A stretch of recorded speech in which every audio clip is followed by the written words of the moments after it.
Ngayong araw nga pala ay nagyaya ulit yung girlfriend ko mamalengke. Ipagluluto niya daw kasi ko ng ulam. Yung lulutuin daw niyang ulam yung hipon na may butter. Nabubulol kasi ko banggitin kaya ayan na lang sinabi ko.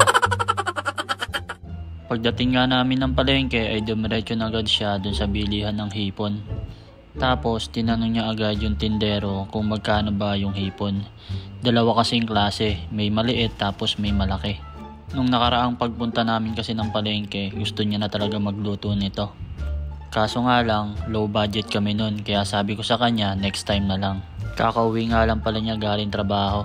Pero dahil gusto niya daw ako yung pagluto ng ulam, niyaya niya ako sa palengke. Bali yung napili nga pala niya yung maliliit. Ang presyo nga pala ng maliliit ay 280 NT. Tapos yung malalaki naman ay 380 NT. Mahigit 10 piraso nga pala yung binili ng girlfriend ko. Mahigit 160 NT din yun.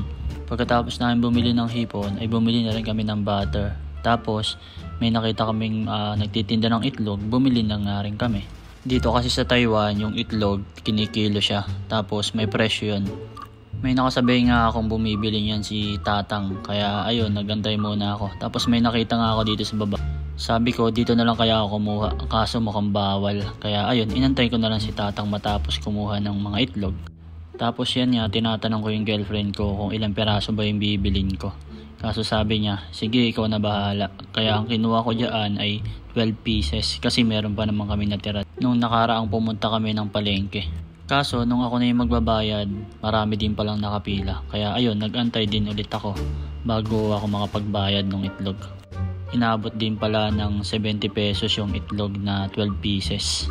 At pagka-uwi nga namin ay niluto agad ng girlfriend ko yung ulam. So ayan na nga guys, sa part na to ay kumakain na kami.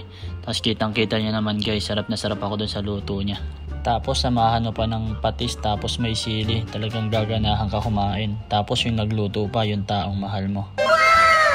Dahil nga sa nasarapan ako dun sa luto niyang ulam, ayan, inagawan ko pa nga siya ng kanin dyan. Tapos sinimot ko pa yung sabaw doon sa lagayan ng ulam.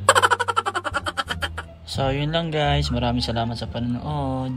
Bye bye!